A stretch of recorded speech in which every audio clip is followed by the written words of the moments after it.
The crystal champagne flutes clinked as Mark's family celebrated their home's grand reveal. 7,000 square feet of luxury built on lies and my night shifts. I adjusted my nurse's uniform. I hadn't bothered changing after work.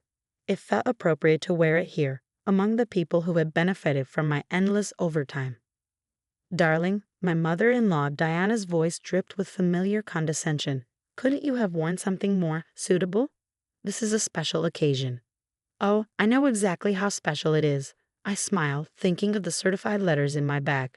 By the way, that imported marble in the foyer, was that from the April transfer or the May one?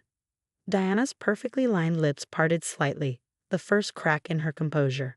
Beside her, my husband Mark suddenly became very interested in his drink. I don't know what you're talking about, she recovered quickly. Mark, darling, didn't you say Sarah's been working too hard lately? Perhaps she's confused. Not confused at all. I pulled out my phone, opening my carefully organized files. Let's see, $8,000 in March for the custom windows. Another $12,000 in April for the Italian marble. Oh, and my personal favorite, $15,000 in May for the hand-painted ceiling mural, right when our mortgage went into default. Mark's face had gone pale. Sarah, we can explain. Explain what? How you watched me pick up extra shifts in the COVID ward while you funneled our mortgage payments into your parents' renovation? Or maybe explain why we had to sell my grandmother's wedding ring to catch up on bills. Right when your sister needed new landscaping. Around us, the party guests, mostly Mark's extended family and their country club friends, were starting to pay attention. His sister Jennifer clutched her husband's arm, no doubt remembering the koi pond my overtime had funded. This is hardly the time, Diana began, but I cut her off. Actually, this is exactly the time. Right before you all toast your new mansion, built on the broken back of a night shift nurse who was supposedly married to a loving, honest man. Mark stepped forward, trying to guide me toward a private corner. Baby, please, they needed help. Help? I laughed, the sound sharp enough to make him flinch. Your father is a retired CEO with a 7-figure pension. Your mother gets quarterly dividends that could pay our mortgage for a year. The only thing they needed was someone gullible enough to fund their upgrades. Now see here, my father-in-law Charles broke in, his face reddening. What we do with family money. Wasn't your money, I interrupted. It was mine. Every double shift, every holiday worked, every extra hour spent away from my dying aunt because we supposedly couldn't afford home health care for her. The mention of my aunt silenced them. They'd all smirked when she left me her small property on the outskirts of town. Worthless land, Diana had called it. You should sell it quickly before property taxes eat you alive. About that property, I continued pulling out the first certified letter. You'll never guess who came to see me about it last week.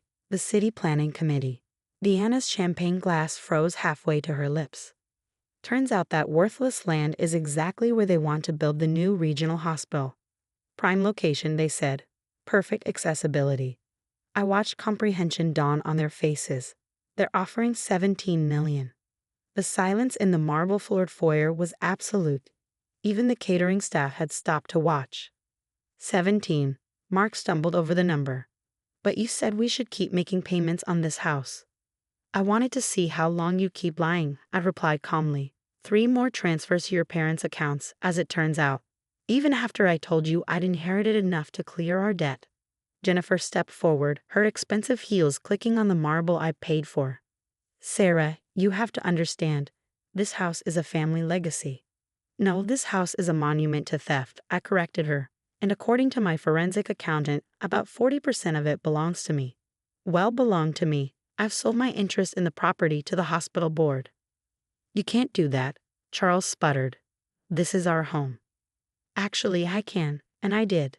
See, while you were all picking out crystal chandeliers, I was documenting every transfer, every lie, every time Mark diverted our joint funds to your accounts. My lawyer says it's one of the clearest cases of financial fraud she's ever seen. Mark grabbed my arm. Sarah, please, whatever you're planning. I'm not planning anything. I shrugged off his grip. It's already done. The hospital board owns my stake in this property as of, I checked my watch, 3 hours ago. And they're very interested in the zoning violations your recent additions have created. Diana sank onto her imported silk settee. Zoning violations. Oh yes, I smiled. Apparently, your new West Wing extends 12 feet past the property line.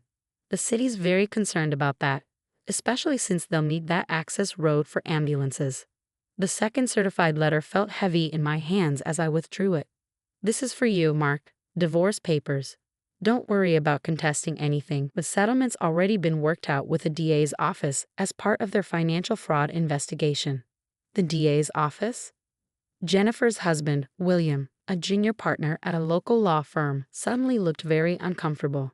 Sarah, surely we can discuss this privately. Like how Mark privately discussed emptying our savings with you last month? I turned to face him. Yes, William, I know about the consultation. About how you advised him to transfer assets to his parents before I caught on. Interesting legal strategy. The Bar Association found it interesting too. The crystal champagne flutes clinked discordantly as servers continued circulating, now witnesses to the unraveling of Boston's newest old money facade. Mom, Mark pleaded with Diana, say something. Diana stood, smoothing her designer dress with trembling hands. Darling, perhaps if we explain about the family obligations, the importance of maintaining certain standards. Standards? I pulled out my phone again, scrolling through photos. Like these standards, here's me in PPE during the COVID peaks, working doubles while Mark told me we were behind on utilities. And here's the receipt for your new home theater, from the same week. The party guests were openly staring now, their glasses forgotten. These were people who understood money, who worshipped at the altar of wealth and status. They were about to witness a different kind of communion. Here's an interesting statement. I continued, pulling out more documents. The week my aunt was dying, when we couldn't afford hospice care, you wrote a check for custom landscaping. $50,000 for imported Japanese maples while I changed her morphine drips between shifts. Those trees are a significant investment, Charles began. Investment? My laugh cut him short. Let's talk about investments, like how you invested my life savings in this monument to greed, or how you invested my time, my health, my years of trust in your family's comfort. Mark moved toward me again but stopped when he saw my expression. I never meant to hurt you. No, you just meant to use me. All of you did. The nurse with the reliable income, always willing to pick up another shift, never questioning why our accounts were always empty. I turned to Diana. Remember last Christmas when you gave me that handful of designer clothes you'd outgrown? Told me I should try to look more suitable for the family name? I was wearing scrubs because I'd come straight from a 12-hour shift in the ICU, a shift that apparently paid for your new workout room. Sarah, Jennifer tried, we're family. Family? I opened another document on my phone. Like how Mark listed you all as dependents on our tax returns, claiming expenses for your struggling business while you renovated your vacation homes. William went pale. That's privileged information. Not anymore. The IRS is very interested in privileged information these days, especially when it involves multiple counts of tax fraud. The servers had stopped pretending to work, standing still with their trays of expensive hors d'oeuvres. In the kitchen, I could see the chef peering out, adding more witnesses to the family's disgrace. You've ruined everything, Diana whispered, sinking back onto her settee. No, I corrected her, you ruined everything. You raised your son to believe that lies were acceptable as long as they served the family's interests. You taught him that my work, my sacrifice, my trust were just resources to be exploited. I pulled out the final document, the hospital board's preliminary plans. See this? This is where the emergency department will go. Right where you're standing, Diana. Trauma rooms where you planned your conservatory. Operating theaters in place of your wine cellar. They can't just take our home, Charles blustered, but there was fear beneath his anger now. Actually, they can. Eminent domain, combined with the fraud investigation and my sale of interests. Your zoning violations alone give them grounds to force a sale. I smiled. But don't worry. I'm sure you can find somewhere nice to live on what's left after the fines and restitution.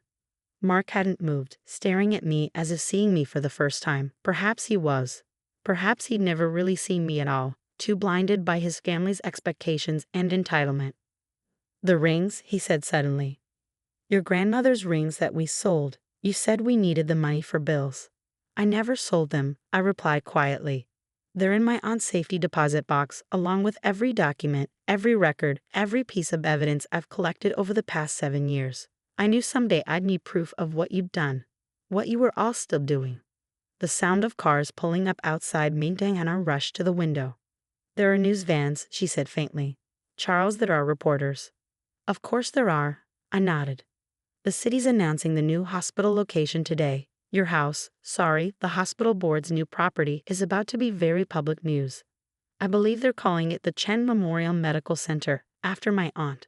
She always wanted to help people. Now she will. 1 year later, I stood on the construction site of the Chen Memorial Medical Center, watching as the last of the Italian marble was carried out of what had once been the Sterling family's showpiece. The hospital board had donated it to a local art museum, a better use than showcasing one family's greed. Dr. Chen, one of the construction managers, called out, using my newly earned title.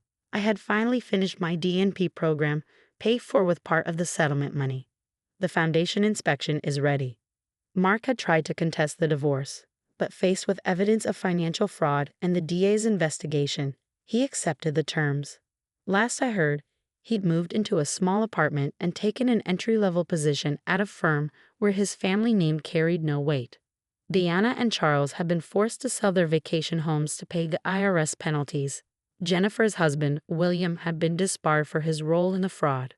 The once mighty Sterling family now lived in rented condos, their social status as demolished as their former mansion.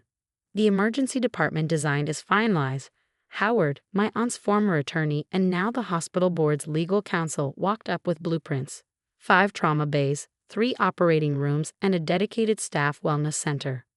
I smiled at that last part. The wellness center had been my initiative, a place where healthcare workers could rest between shifts, with actual beds and support services. No more sleeping in cars during double shifts or fighting exhaustion in break rooms. The first nursing scholarship recipients are starting this fall. Howard continued, 20 full rides for working nurses pursuing advanced degrees. Your aunt would have loved that. A flash of silver caught my eye. Workers removing the last of Diana's precious chandeliers. They would be auctioned off, with the proceeds going to the hospital's community health programs. Light that once illuminated excess would now shine on healing. Mom, my sister's voice carried across the site. She'd moved in with me after our aunt died. The sister Mark's family had dismissed as not our kind of people. Now she managed the Chen Foundation, turning our aunt's legacy into opportunities for others. The local news is here for the progress update, she said, joining us. They want to know if you'll comment on the Sterling family's latest appeal. Tell them what I always tell them. The hospital speaks for itself. We watched as crews continued transforming the space. Where Diana had planned her conservatory, there would be a healing garden for patients and families. The wine cellar was becoming a state-of-the-art medical storage facility. Even the Japanese maples had been replanted around the hospital grounds, finally serving a purpose beyond status. Sometimes, my sister said quietly, I think about all those nights you worked, how they took advantage. They took my time, I agreed, but they gave me something too. They showed me exactly who they were, and in doing so, helped me become who I needed to be. A group of nursing students toured the site, their eyes bright with possibility. They were the first class of Chen scholars, future healthcare leaders who would never have to choose between education and survival. Your aunt's property, Howard mused, the one they called worthless. She knew, didn't she? About the hospital plans? I touched the locket containing her picture. She served on the city planning committee for 20 years. She knew this area would eventually need a major medical center. She just waited for the right time, the right person, to make it happen. The sound of construction continued, not destroying, but building something new, something meaningful. The fortune the Sterlings had tried to hide in marble and crystal was now flowing back into the community, healing more than just bodies.